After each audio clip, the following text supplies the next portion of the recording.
Stay hungry, stay foolish.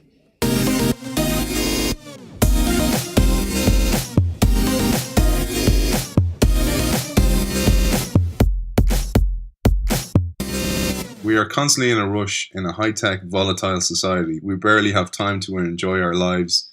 We are experiencing a renaissance in healthcare with an increasing number of energy medicine practitioners available.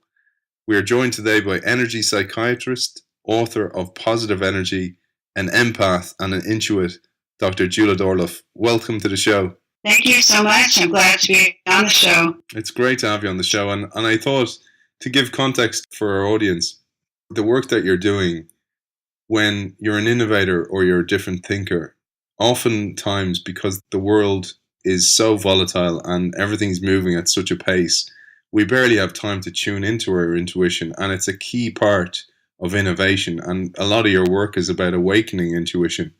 Yes, indeed. Intuition is your best friend. And in your personal life, in your work life, in innovation in businesses, you have to listen to your intuition. Intuition is that still small voice inside that will tell you the truth about things. So when I go in and I teach businesses, or I teach any kind of environment where learning is happening, innovation is happening, one of the first tools is learning how to tune into your gut or your intuition.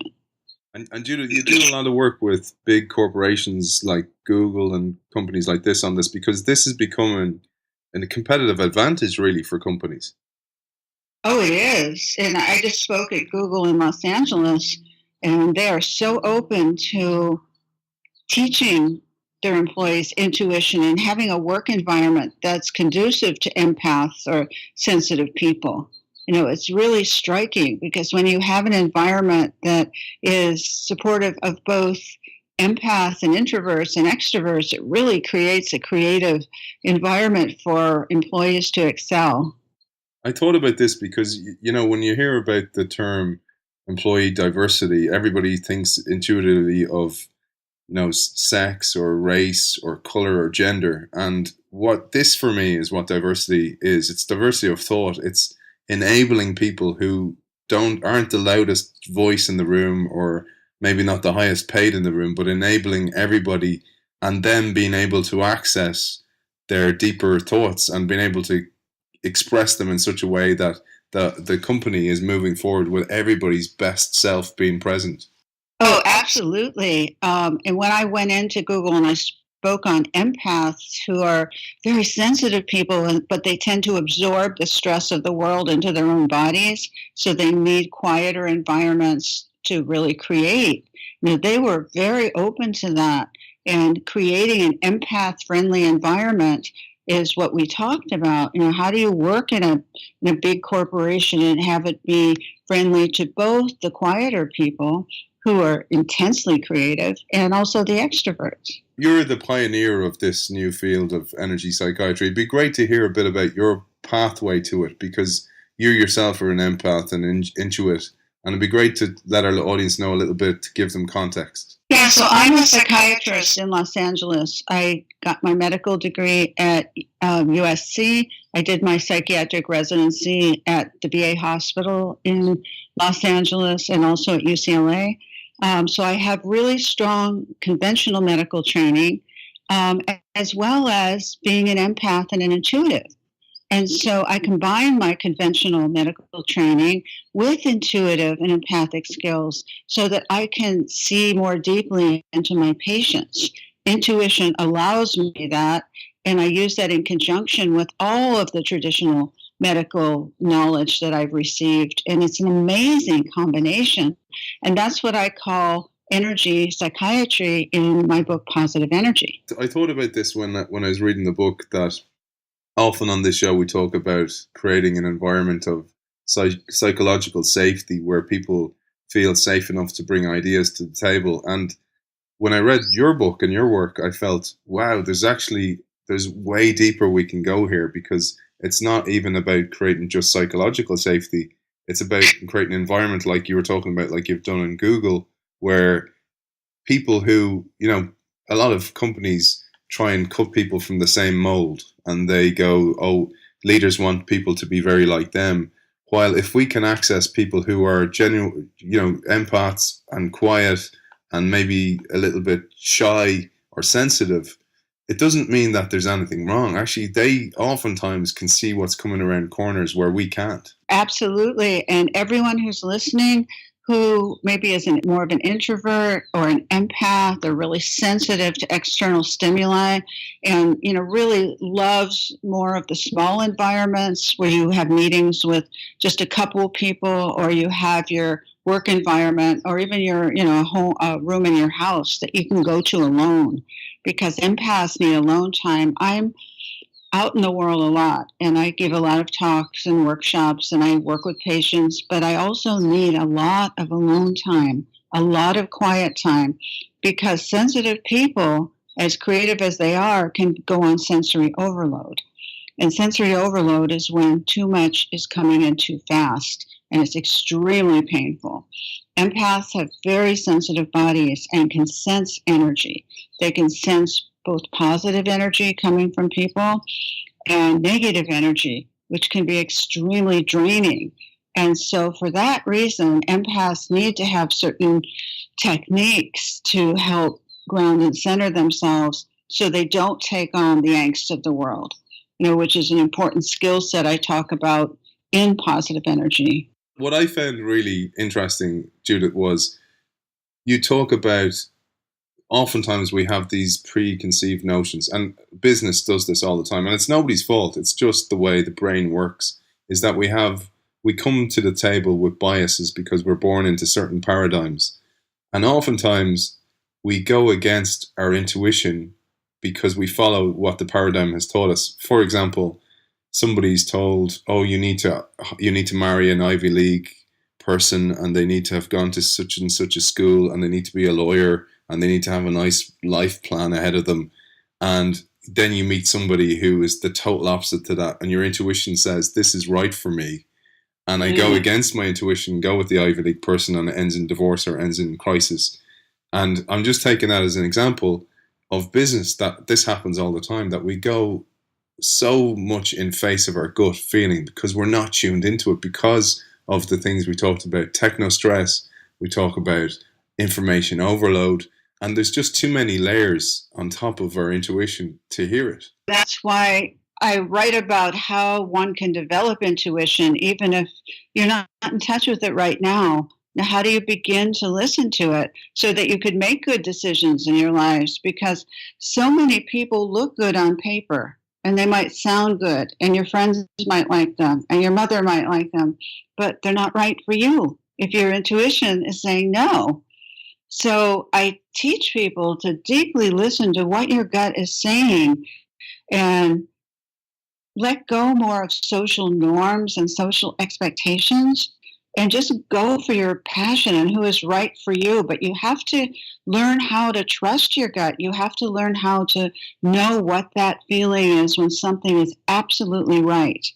But if it feels right, but it goes against what others are saying, that's always the challenge of intuition, is to be able to really trust your own inner wisdom and move forward with it. Otherwise, you're going to be in a job that looks great, but doesn't feel so good. Or you're in a relationship that might look great on the surface, but it's not feeding your soul. So it's a balance of really trusting your intuition and using reason, using your intellect, but also factoring in your intuition, which is what a lot of people don't do. You mentioned this here, people who sap your energy, for example. So energy vampires or energy, bleeders that just take from you. And then there's other people who radiate energy and charge you up again. And oftentimes we don't know when we're about this. And we might hear the verbal or the manifestation of that energy in, it might be moaning, or it might be, giving out about the boss or the company or whatever. But you have a program, you talk about your positive energy program, where we can unlock our energy to understand and be able to have almost like, the way I felt it's like an air traffic controller to detect where the energy comes from, where we should focus more energy, where we should put ourselves more environmentally even, so we get the best out of ourselves every single day. Yes. And that means that we need to be trained to intuitively sense energy and not just be in our heads. But certainly as a physician, I was trained in linear, logical, rational thinking. And I am thrilled that I had that training, and I value it. However, intuition doesn't come from the same place. It comes from, let's say, the enteric nervous system in the gut, the brain in the gut, that has the same neurotransmitters as the brain, but it's in the gut and it comes forth as gut feelings. And if we ignore those gut feelings, we're ignoring a lot of wisdom in our lives. And so what I'm saying in positive energy is to balance it. See what your mind says, see what your gut says, and then make an informed decision about it. So our body, though, is key to listening to our intuition. And there's a chapter in the book on energy vampires, people who suck you dry, and they're very real.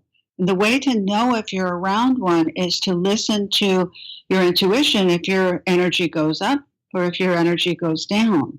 As your intuition will tell you that. And in a work environment, in any kind of environment, you need to know who the people are who suck you dry, and versus the people who you get energy around, or you feel more creative around, or they're better co-workers for you because you could brainstorm and you're really on the same wavelength. And so it behooves businesses to really match up people who process energy similarly, to ask them, how do you feel around each other? Because there's nothing better when you have a creative partner at work and you're brainstorming and all kinds of these brilliant ideas are coming up as a result of your energy mixing. It's so wonderful, as opposed to just being with somebody or a coworker who you don't feel much for, you feel actually drained around. and you talk, like, this makes total sense. And again, like most things that sound simple, we don't do them. And you talk about this, that if I'm aligned to those working around me and they're not draining my energy, I'm actually going to be much better off from a working perspective. I'm going to be way more productive. And just imagine if you were working around a circle of energy vampires, you can, see an invisible connection to them where it's just sucking your energy out throughout the day. And you can feel it if you ask yourself the right questions. And you say, am I being drained by my work environment or the people in it, or am I being fed? You can really get a good idea of your energetic interactions in your environment, which are key. This is what I teach businesses and in my individual patients to listen to. So if you train yourself to listen for these things or ask the right questions, is this emotion mine or somebody else's? Am I feeling toxic or drained around somebody, even though they're, excelling at work? Even if everyone likes them, do I feel, drained around them? So intuition is about you. It's about trusting yourself implicitly. And when you do that, that's very powerful, because then you can form a life that's conducive to your best self. And you talk of the idea of pacing, Judith, and some of the solutions.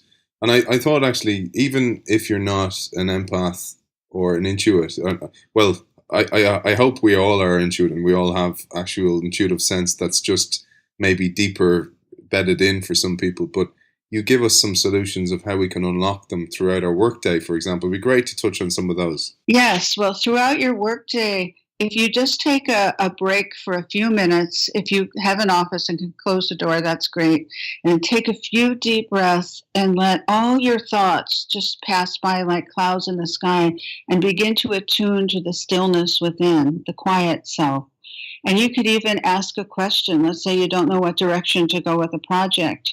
You can ask that question and see what kind of flashes or gut feelings or knowings that you get. This is an intuitive training technique where you can get used to asking your intuition questions and then getting responses.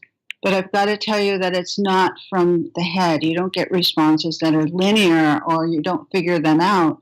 It's like an aha, or a light bulb goes on, or wow, that kind of thing, like a flash that comes up. So it's a different way of getting creative input.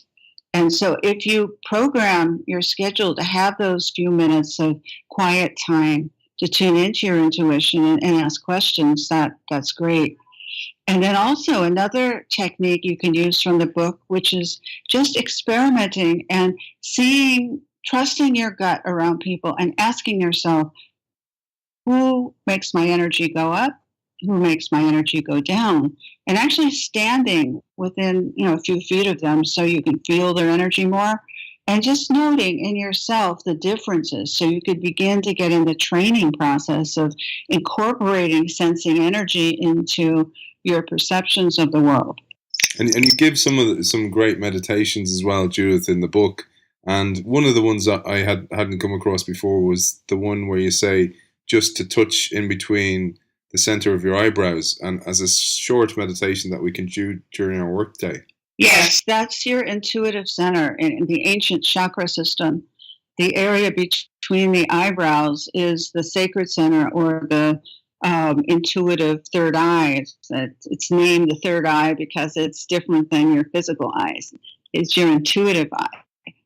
And it's also the seat of the pituitary gland, which is beneath that structure, which is associated with intuitive seeing. So if you just tap that area gently between your eyebrows, or place your finger gently on that area, and just see if you can ignite your creativity from that area, which is such a powerful way of doing it. When you look at yourself as more than the mind, and you see yourself as an energy system divided up into various chakras or energy centers, you can actually activate various qualities in yourself via energy.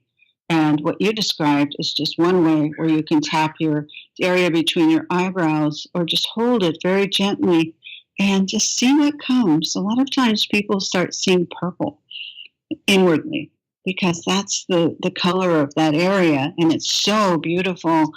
If you can open up in this way and experiment and see that you're not just your linear mind. When I work with a lot of people in corporations or lawyers or engineers, people with brilliant linear minds, it's sometimes hard to shift into their intuitive state because they're not trained to do it. With opening up energy awareness, then, they have such a larger universe of wisdom to draw on, and innovation and invention. And all kinds of new ideas can come through when you could open up to your intuition and the energy world. I've talked to so many innovators from all over the world on this show, and they always say one of the biggest things you need to let go of is what other people think of you. And I'm sure you see this in your work, that there's a certain amount of skepticism and cynicism where people are afraid of what people will think of them. But I always think of a leader. If I'm a big CEO in a big corporation and I'm paying myself, most of my money probably goes on salaries.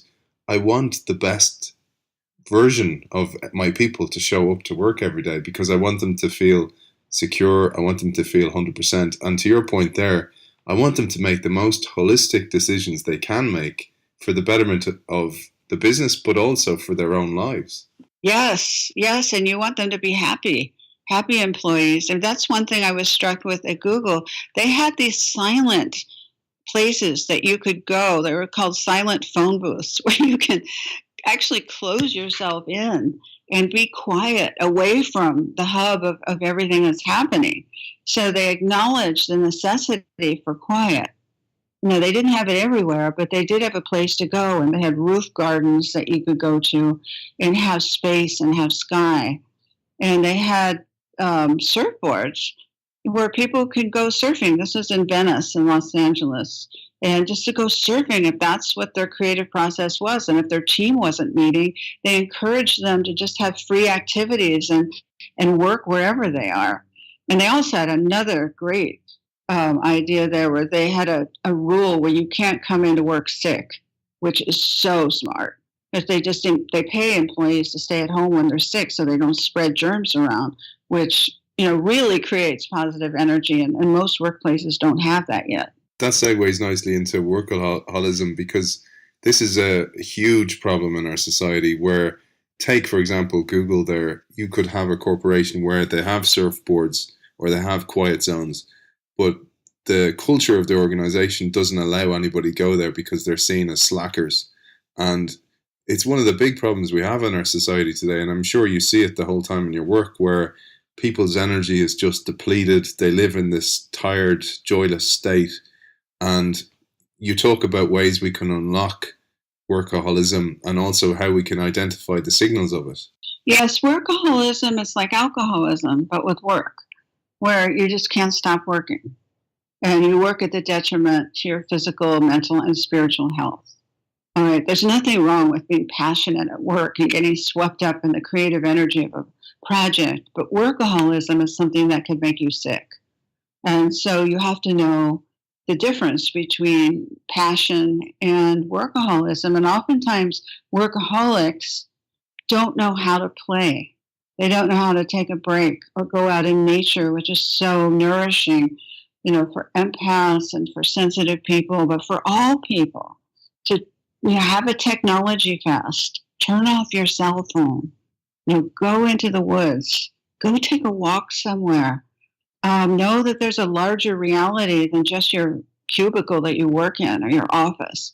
Not to say your office environment can't be amazing, but you can't be there all the time. And if you work all the time, and I tend towards workaholism, so I've had to really work at it in myself, to take those breaks. Turn off the phone. You don't have to answer every phone call. You don't have to do every request, that kind of thing. And just take those open moments. And then what I find when I do that is when I come back to my work, I'm so much more creative. In positive energy, I talk about the art of pacing oneself. And to pace oneself, you need to be in touch with your intuition, because each day might be a little different, what your pacing needs are. How fast do you like to go? How slow do you like to go in the day? What are your high points of the day? What are your low points of the day? A lot of people bottom out around 3 p.m. And so that's not really a good time to have a high pace for them. And it is a good time to eat some protein and bring in some food that could ground you and raise your energy. But it's important to know in terms of rhythms of your body. Are you a morning person? Are you a night person? When is the best time for you to work? When is the best time for you to rest? And to really get a sense of your rhythms rather than artificially impose some kind of schedule on it. Although I know that, there's so many people have to go to 9-to-5 jobs, you see, but within that context, you can still pace yourself. So it takes awareness. Just ask yourself, what projects would I like to do in the morning? What in the evening? What in the afternoon? When do I want my breaks? When can I go and meditate? Because I always suggest that people have at least 3 minutes of meditation at work. And if they can't go anywhere else with the bathroom, then go in the bathroom and just shut the stall. I can't tell you how many times, I felt like my energy was getting off or I was getting drained, and I just went into a bathroom somewhere and breathed, meditated, came back to myself. It's such an important skill to learn how to come back to your center so you're not drained.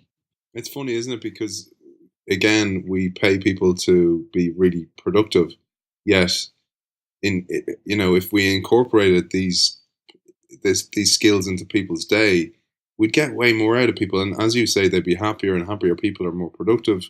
But society and the way things are done prevents us from this. It's this, so it takes leadership to make these changes. Yes, leadership and the culture that you work in, and being aware that people need breaks. I keep going back to Google, but they have food every 500 feet, so that people have a choice of healthy food or different kinds of food so their blood sugar doesn't go down. And that's really smart, because a lot of workaholics just won't eat, or they'll eat horrible food, and that won't help their creativity at all. Usually, so having healthy food available is a way to increase your positive energy and pace yourself. As part of pacing yourself is listening to when your blood sugar goes down. And that's critical if you work a lot. If you don't want to be trying to work, pushing against a low blood sugar, that's exhausting.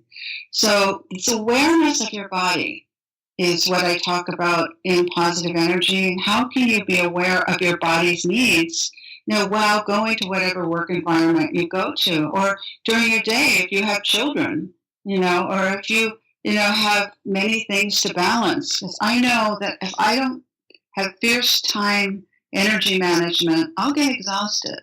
And when I get exhausted, I won't enjoy myself and I won't be as productive. And so I'm pretty fierce about my own time management since I'm an empath. And I don't like to schedule too many things in a day for me. That's just my way. And I'm a writer and I see patients in an office, so it's one-to-one, a lot of times except for my workshops. So I'm able to control it for the most part. And if I schedule too much in my schedule, I won't be good. I'll be tired and I'll be cranky and I just want to go home, which is empaths. They always want to go home because empaths replenish in their alone time at home. You see, so it's about constantly intuitively listening to my own body as a psychiatrist, as a woman, in all aspects of my work, and trying to honor that and having people around me who can honor that too, which is really important. It's interesting you were saying about the food, because this was something I really learned from your work so I'm pretty good at tuning into positive energy with people and energy vampires, etc., and actually steering clear of them.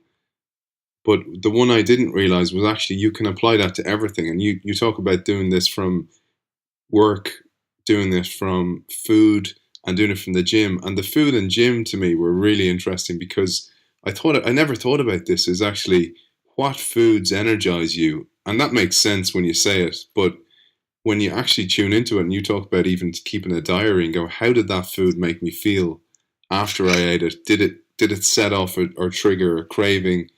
And it's great to share that with our audience because it's something that I haven't heard of before. Food is medicine.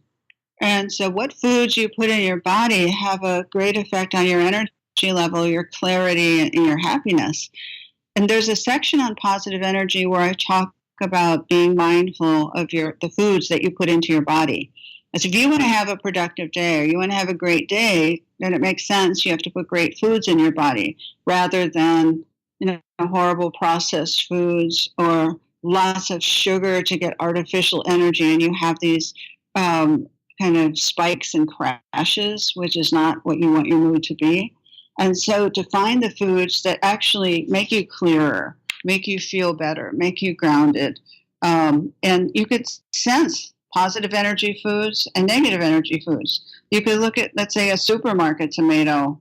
Here in the U.S., they're disgusting. They're horrible. There's no energy in them. They're just these bland cardboard things, versus a natural tomato that's homegrown, or an organic tomato that's sweet and luscious and it gives you energy. So to begin to sense the differences of food and find the type of food that is really good for your own body to give you energy. And I'm not talking about sweets and sugars and carbs, not that kind of spike, but more of a natural energy spike. But you have to test it out in your body. Everything about intuition is about testing it out and not taking somebody else's word for it. You have to see how you feel. When my patients come in and they say, other people say this is impossible, that I feel, this from this food or this person. I say, no, if you feel it, you feel it. That's your reality. And, that's the basis of my work, is really honoring people's experiences, even if no one else has experienced it before.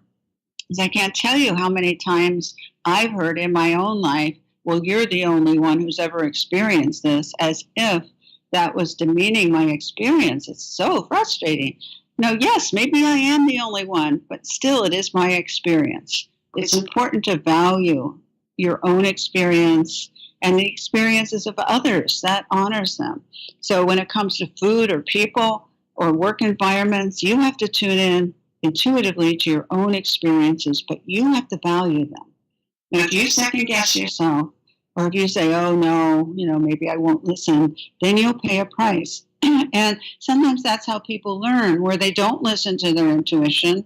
They go to a job that gives them lots of money, but yet they had a feeling in their gut that they didn't like the people there and that it would be difficult to work there. They still go there, and then they get sick. This is what happened to a patient of mine who, stayed in a job long after her intuition told her it was all right.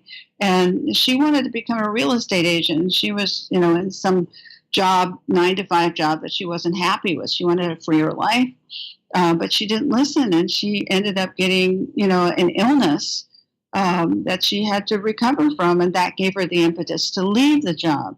I'm not saying everyone's going to get sick if they don't listen, but the body does send messages if you don't listen. You'll get tired, or you'll get depressed, or you'll suddenly feel anxious. So those are all the body signals telling you, wake up, listen to your intuition, see what I have to say. Most people do only listen when it goes wrong.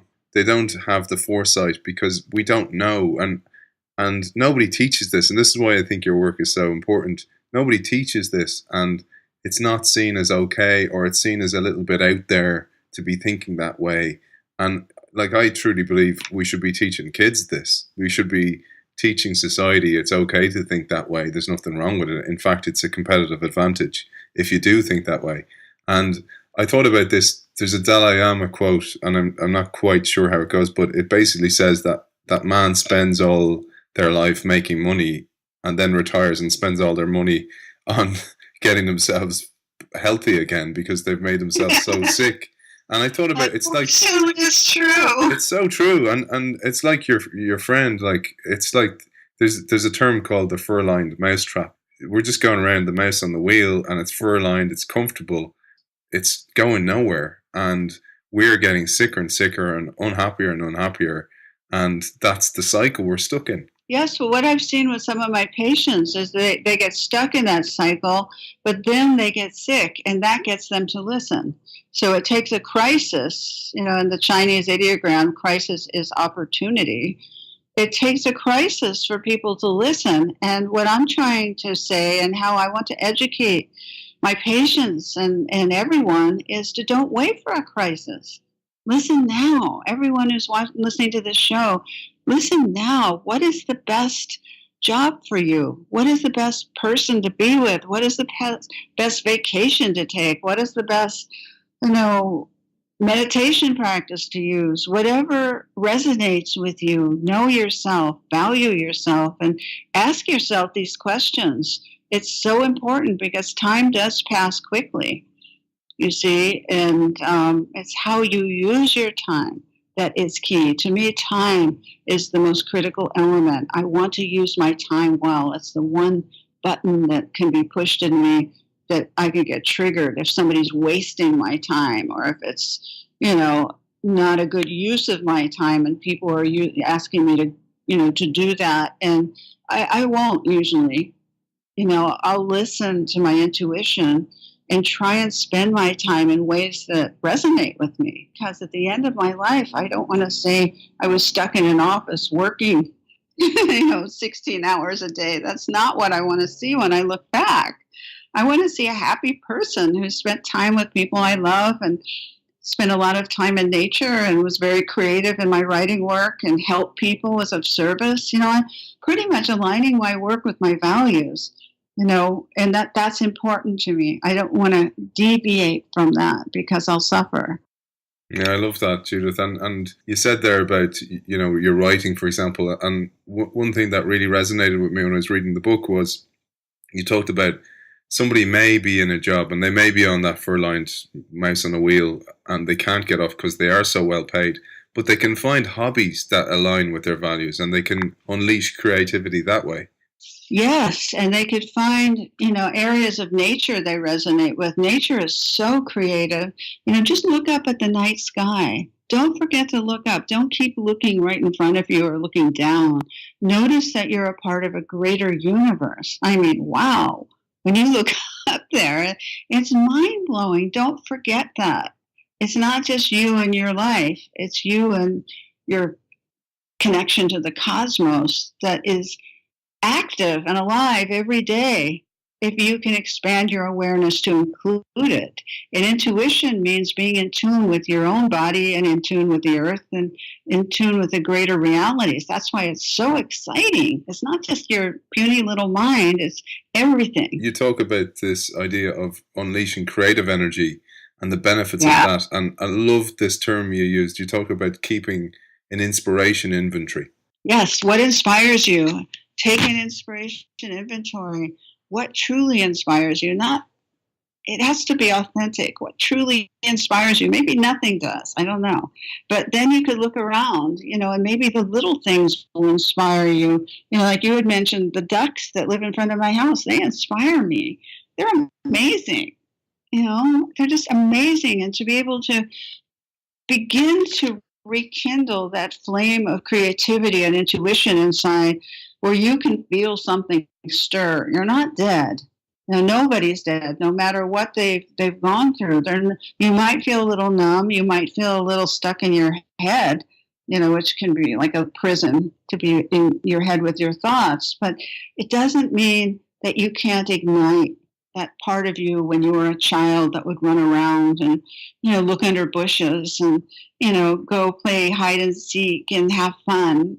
That child in you that was so creative is still there.